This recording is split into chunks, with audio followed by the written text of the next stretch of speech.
Good afternoon, Afad. Good afternoon, Eileen. I'm pleased to address you as Chair-Rapporteur of the Working Group on Info Disappearance.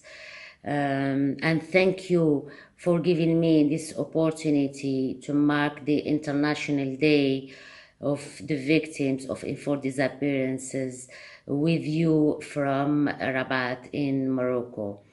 First of all, I want to underline how important is to dedicate this day to the victims, to stand up with victims of enforced disappearance, to pay tribute to them and their families, and join forces together in the fight against enforced disappearances.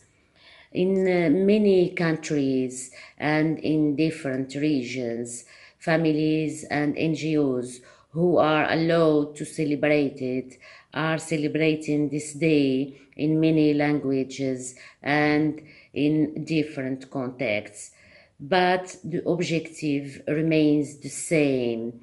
To say stop enforced disappearances and call for truth and justice. As you know, enforced disappearance is practiced in every region and in many countries is increasing. It's inadmissible that in 2017, enforced disappearance continue to happen. Every day, we receive reports of cases of enforced disappearance across the world. While some countries are trying to address enforced disappearances are occurred in the past through different measures and approaches which require political will but also time, financial and technical expertise. In other countries, however, unfortunately, enforced disappearance continue to be practiced as a tool of repression in different contexts, such as to neutralize political dissent, repress human rights defenders, fight against terrorism or organized crime. As highlighted in our new thematic report, enforced disappearance also occur in the context of migration. Very frequent nowadays is also the use of what has been defined as short-term enforced disappearance.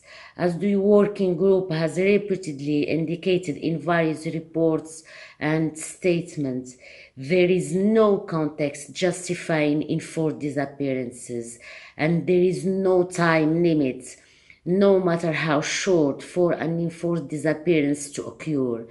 It's of utmost importance that accurate information on the detention of any person deprived of liberty and their place of detention shall be made promptly available to their family members from the outset. The 30th of August is a very important day dedicated to the victims of enforced disappearance and to their families. When enforced disappearance happens, the life of entire families breaks in pieces and the very fabric of the society is damaged. This day is very important. Why?